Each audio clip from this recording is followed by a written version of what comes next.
Bismillahirrahmanirrahim. Assalamualaikum warahmatullahi wabarakatuh dan salam sejahtera. Kembali bersama saya Supman Yusuf di channel Rakyatku TV. Sekarang kita di PDAM Makassar dan kita di ruang direksi. Tadi saya ngobrol sama Kabah Humas. Ini namanya ruang apa? Ruang direksi. Tapi semua bisa menggunakannya. Ini lumayan bagus di ruangannya. Dan pemirsa Rakyatku TV dimanapun Anda berada, kali ini ada dua narasumber kita yang luar biasa, gagah, energik, dan sebenarnya intinya adalah mereka visioner. Semenjak memimpin PDAM, banyak perubahan yang terjadi. Jangan kemana-mana, kita akan kembali setelah yang satu.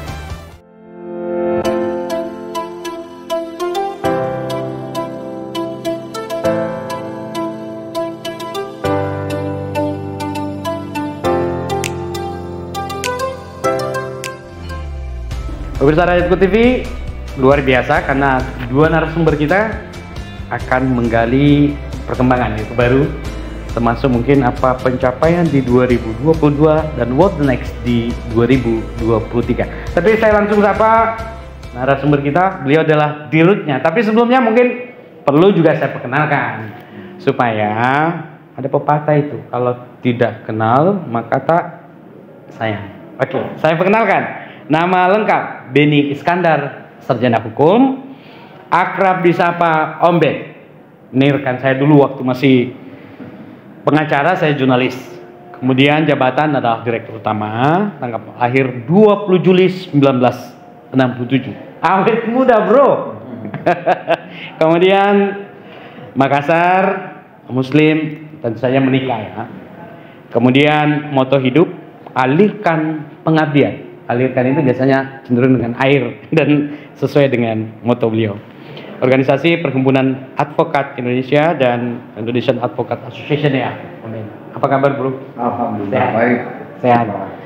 Baik. Dan di samping beliau ada narasumber kita yang kedua. Beliau adalah Direktur Air Limbah dan Pelayanan. Masih muda. Nama lengkap Aiman Adnan, sarjana teknik. Laki-laki pasti ya. Tempat lahir Makassar 16 Oktober 1985. Still younger. Masih sangat muda ya. Single, double closing atau double opening. Baik.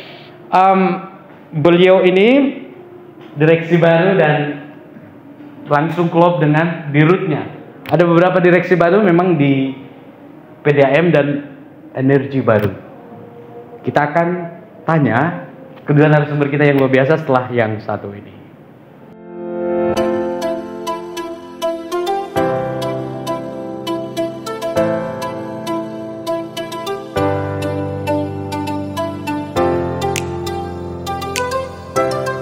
Baik, pemirsa Rakyatku TV, langsung saja. Nah ini waktunya juga kasih Pak Dirut mau tanya dulu.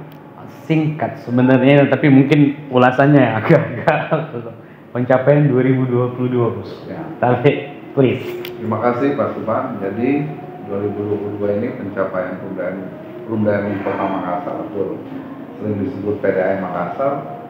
Alhamdulillah, meskipun tidak mencapai target RKP 30 miliar, Ya. tapi capaian terkait laba setelah pajak. Kalau laba sebelum pajak sih 31 miliar. Baik. Tapi laba setelah pajak itu jatuh-jatuhnya di 27 miliar 800. 27 miliar 800. Nah, itu capaian di 2022, sehingga dengan angka 27.800 itu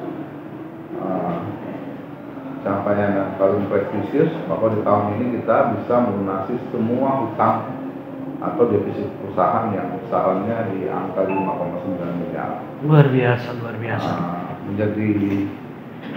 Menjadi surprise karena 2023 kita tidak defisit lagi. 2023 PDAM Makassar tidak defisit lagi.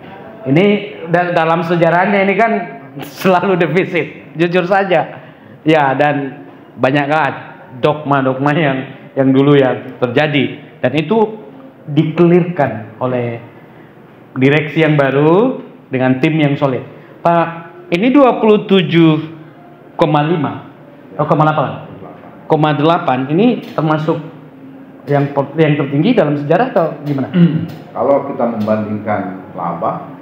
Ya, perbandingannya di 2021 laba perudahan Kota Makassar itu di angka 16 miliar. Right, 16 miliar. Jadi 2022 bisa menyentuh angka 27 miliar. Baik. Ya, kita bisa membandingkan saja 2021 capaiannya dengan 2022. Baik. Berarti ada kurang lebih 13 miliaran ya. Ya. Nyaris 2 kali lipat. Perkembangannya. Dan ini tidak mudah loh dengan kondisi kemarin kan. Ya kita juga tidak bisa nafikan bahwa perusahaan ini juga tergantung dari decision maker kan dan kondisi perpolitikan. Tapi ini bisa dinormalkan begitu loh. What's the key? Kuncinya kalau saya pribadi mengatakan kuncinya adalah ikhlas bekerja. Ikhlas. Ya. Husnuzon kepada semua orang. Baik. Husnuzon. Baik. Memang gayanya Bapak ya begitu ya dari dulu. Oke. Baik. Menjadi teladan bagi semua yang ada di Perudahan Kota. Baik. Harus menjadi sosok yang diteladani. Benar. Pemirsa, ini menarik loh. Singkat sebenarnya tapi penuh makna. Jangan kemana-mana, kita akan kembali setelah yang satu ini.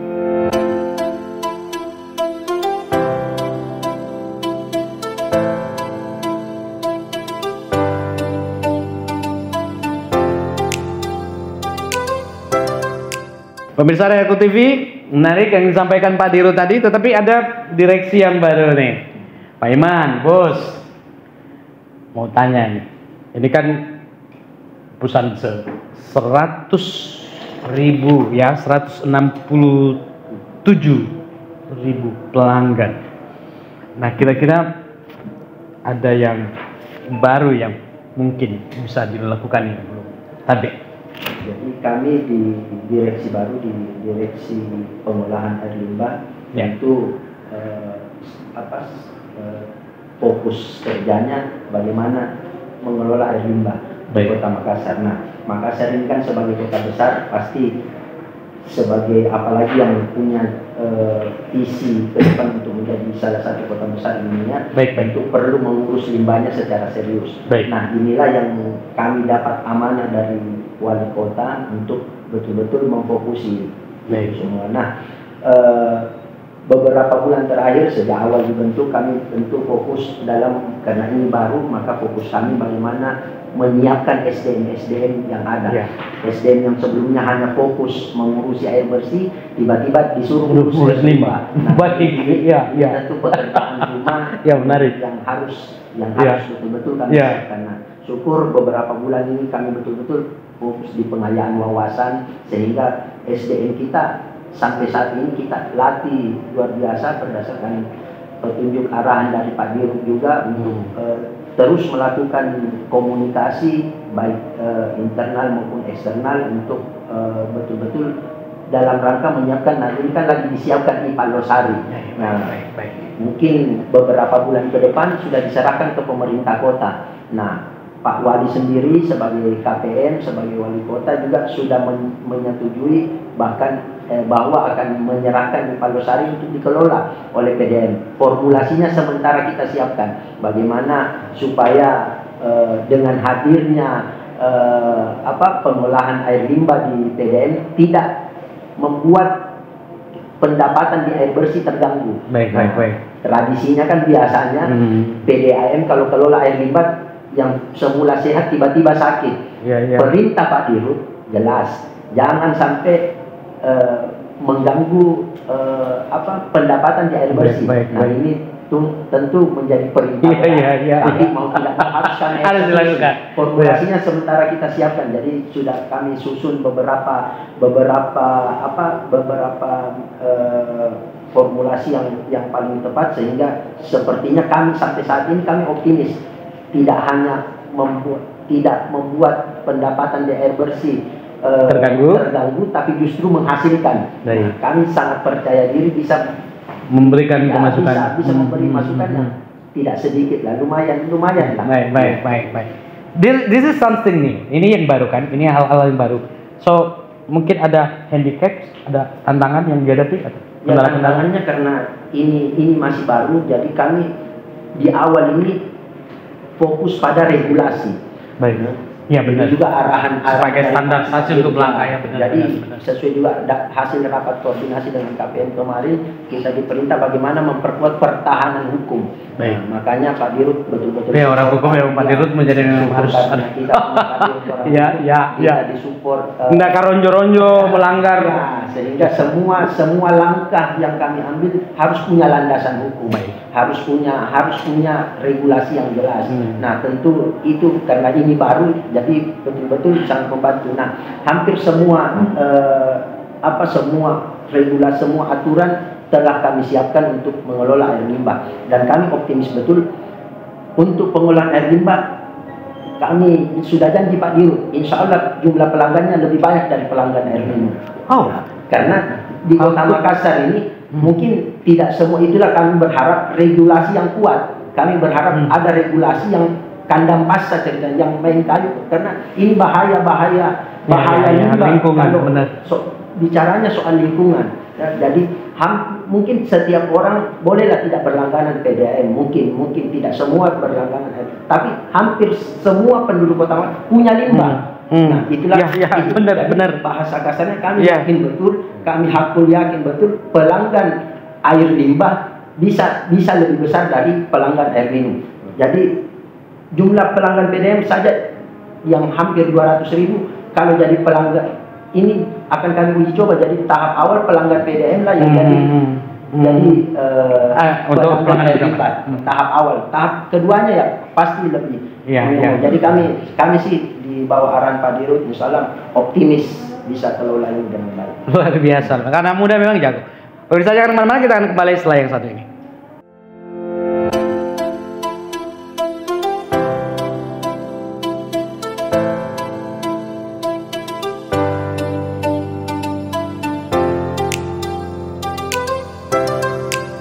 Pemirsa Rayaku TV, makin menarik apa yang kita bahas hari. Ada yang baru dari Pak Dil, kemudian dari Pak Dirut ada pencapaian yang luar biasa. Tapi kemudian masih ada sih sebenarnya pertanyaan seperti bagaimana dengan pelanggan pemakaian nol? Ini menarik nih. Terima kasih Pak Sufan. Terkait pelanggan dengan pemakaian nol yang kami kita klaster khusus pemakaian nol yang memakai pipa 1, 2, sampai 3 inci.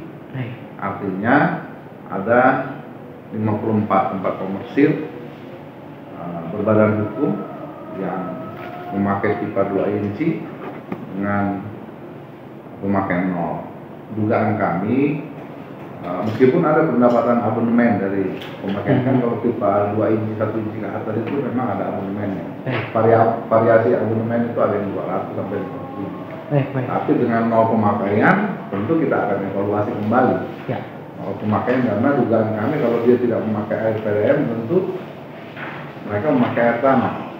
Air tanah di Kota Makassar ini kan barangkali kalau disebut bisa menjadi pendapatan pajak air tanah untuk pemerintah Kota Makassar. Karena itu kita akan bekerjasama dengan Bapenda untuk melakukan recheck, karena dia tidak pakai air PDAM. Tapi terkait pemakaian nol, saya sekarang mengevaluasi, ada legal standingnya di PP 54. Ternyata kita bisa menerapkan minimum pemakaian. Bisa. Jadi ke depan bisa pakai nggak pakai, dia harus 30 kubik misalnya. Ini analoginya seperti itu. Ada juga yang saya temukan di akhir tahun ini terkait yang akan saya tertibkan dalam bulan ini adalah golongan-golongan tarif untuk beberapa industri, beberapa tempat-tempat komersil yang sudah tidak sesuai, yang akan saya update. Banyak, artinya sekarang saya himbau ke para pelanggan PDAM yang ada kesepakatan dengan kami, mohon izin bulan ini akan saya tertibkan. Ini kemudian itu terkait bahwa satu, ada yang di atas 5 tahun. Yang kedua, peruntukannya sudah berubah. Ada yang pada saat kerjasama dengan kami, judulnya itu Taman Rekreasi Terbuka. Tapi 5 tahun setelah itu seperti sekarang bukan tempat rekreasi lagi. Iya, Di situ sudah ada hypermart. Ya. Peruntukannya beda lagi. Tentu tarif golongan ini akan saya tertibkan. Ya. Sesuai regulasi yang berlaku sekarang. Baik. Ini luar biasa. Dan pemirsa, saya mau sampaikan bahwa total pelanggan PDAM di Kota Makassar itu tidak main 178.000. Dan ini 68% ya. 68% dari totally. Jadi masih ada sekitar 30-an persen ya, 34. Tetapi target memang 85% ya. 85 ini tidak mudah untuk dicapai ya. Karena harus investasi ratusan. Bisa aja 85% kalau NRW-nya masih tinggi ya percuma. Hasil. Jadi 85% coverage itu harus didukung dengan non revenue water itu di bawah 40-an. Ya. Baru kita betul-betul bisa menjadi perusahaan yang sustainable, sehat. Baik. Ini kalau orang cerdas ditemani enak. Pemirsa jangan kemana-mana, kita kembali setelah yang satu.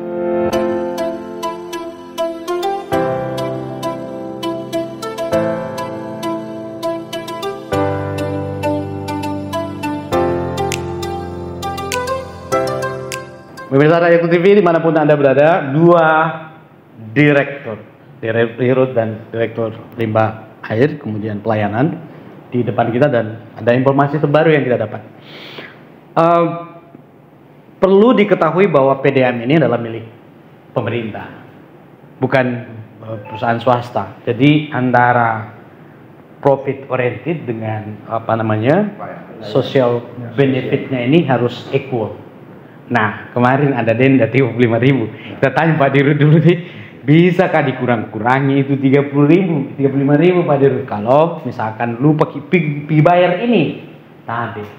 Jadi saya janji akhir bulan ini lah, saya mengevaluasi denda itu. Mudah-mudahan sudah ada keputusan di bulan Januari 2023 terkait besaran denda. Yang paling penting yang akan saya evaluasi dendanya itu di golongan R1 sampai R4. Baik. Karena R1 R4 itu adalah memang masyarakat yang tidak mau. Baik. Kalau R5 yang tetap 35.000 itu sepertinya belum saya evaluasi. Baik. Kalau orang banyak uangnya kan. Kalau klaster golongan R5 itu edukasinya mestinya nyampe. Betul. Itu rata-rata orang-orang berduit kan. Baik. Strata sosial yang sudah di atas menengah ke atas. Dan itu mungkin saya tidak evaluasi.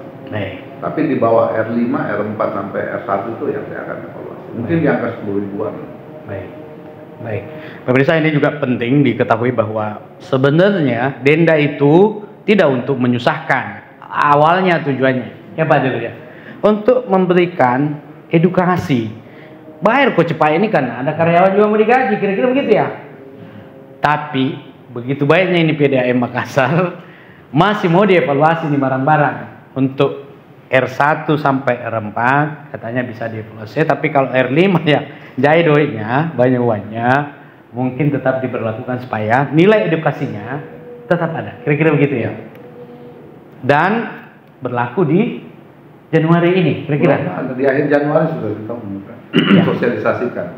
Berarti kemungkinan besar akan diubah yang R1 sampai R4 itu dendanya, kemungkinan sanksinya mungkin dikurangi.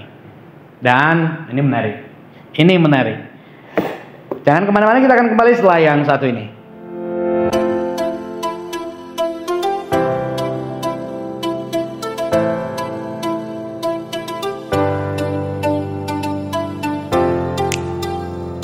Pemirsa Rakyatku TV dimanapun Anda berada, Pak Aiman, bos, ini kan baru nih, dan sementara dikonsepkan dengan Pak Dirut supaya tidak karonjo-ronjo, hukumnya tetap jelas, karena saya tahu betul beliau namanya di hukum jago lah. Orang bilang kalau soal-soal mau leceng-leceng, nggak tahu Tommy, beliau tahu jagonya. Nah bos, ada yang baru tidak yang bisa kita infokan ke masyarakat? Jadi mungkin yang paling penting, karena pengolahan air limbah di Kota Makassar ini baru, butuh mungkin sosialisasi ya, itu yang kencang ke masyarakat, karena ada hal tabu di situ, di mana kebiasaan masyarakat ini kan buang limbah sembarangan, tiba-tiba pemerintah mau atur itu. Nah, ini kan butuh sosialisasi yang konsisten, yang istiqomah kita lakukan, dan tentu ini menjadi tugas kami di pengelolaan air limbah.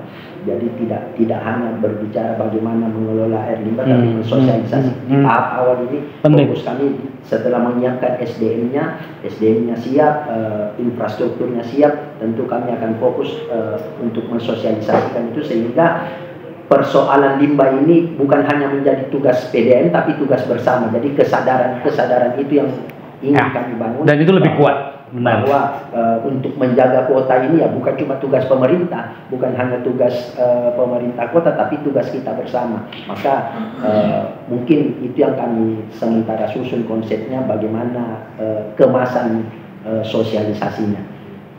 Baik. Dan ini betul.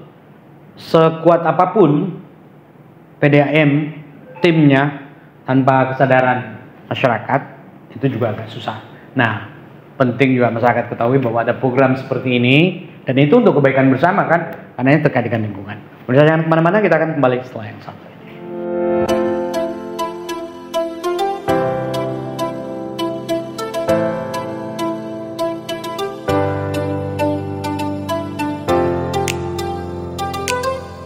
Pemirsa Riadku TV, what the next?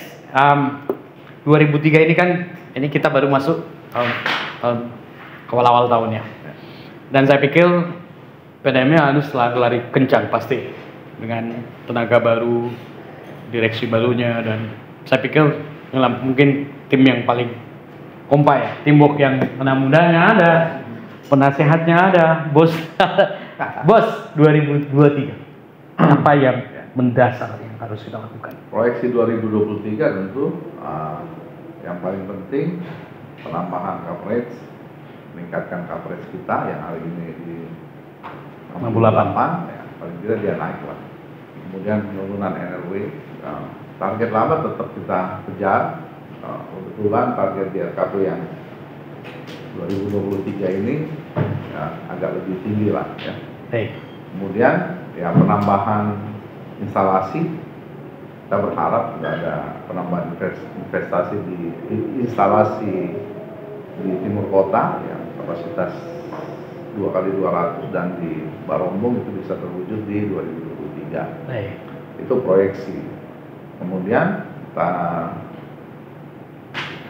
visi di 2023 pun saya berkewajiban untuk tetap menjaga konsistensi teman-teman dalam bekerja dan komitmen PDAM sebagai pelayan masyarakat itu tetap dikedepankan. Karena itu tagline kita di 2023 sekarang adalah optimis, semangat, berjuang bersama. Optimis, semangat, berjuang bersama. Wah, itu luar biasa. Sederhana tapi benar-benar menyangkut semuanya sih, bos. Luar biasa. Nah, mungkin terakhir, karena ini waktunya Rasid closing. Harapan tak Pak Dirut ke depan. Tapi harapan saya ke depan, Perumda Kota Makassar bisa menjadi pelayan masyarakat, bisa berkontribusi PAD terhadap pemerintah kota, dan yang paling utama bisa mensejahterakan seluruh staf dan karyawan. Baik, luar biasa. Naik gaji lagi karyawan, ditunggu. Gitu ya, Pak Dirut. Berapa persen? Baik, Pak Aiman. Harapannya 2023. Ya, silakan. Pertama tentu kami bersyukur dulu karena 2022 kami tutup dengan husnul khotimah. Kami tutup dengan alhamdulillah capaian yang alhamdulillah sangat positif. Baik. Dan tentu kami tidak mau menjadi orang yang merugi. Karena ya merugi artinya kalau tahun kemarin capaiannya segitu pasti harus lebih baik. Jadi kami tidak mau menjadi orang yang merugi yang tahun ini justru lebih buruk daripada tahun-tahun kemarin. Jadi pasti insya Allah di bawah kepemimpinan Pak Dirut kami senantiasa diarahkan terus untuk humanis, untuk jadi kami hadir tidak sebagai satu orang direksi atau seorang direksi yang perintah kiri kanan dan sebagainya, tapi kami senantiasa diajarkan bagaimana kami hadir sebagai orang yang menginspirasi, mengajak untuk bergerak bersama. Itulah kenapa ada program baca meter bersama, direksi seluruhnya turun, menagih bersama, direksi juga turun. Nah, itu penjawaban dari visi dari Pak Dirut tadi. Nah, tentu karena lagi-lagi kami semua, kami berlima direksi ini ya bukan Superman, jadi tidak bisa, bukan orang yang istimewa, sehingga kami sepakat untuk menjadi super team. Baik. Karena tidak bisa Superman, jadi super team. Luar biasa. Aiman, thank you. Pak Dirut, thank you, benar. Luar biasa kita disambut. Saya Subhan Yusuf, sampai jumpa. Assalamualaikum warahmatullahi wabarakatuh dan salam sejahtera. Waalaikumsalam warahmatullahi wabarakatuh.